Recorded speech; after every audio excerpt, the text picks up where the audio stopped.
तेरा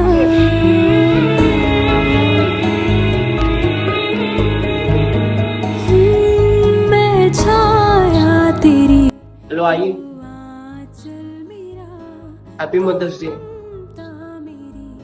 सॉरी, मी आज विसरूनच गेलो. अरे बाळा, राहू दे, काही प्रॉब्लेम नाही. मला माहित आहे तू दिवसभर कामात असतोस ना. बाकी तू बरा आहेस ना?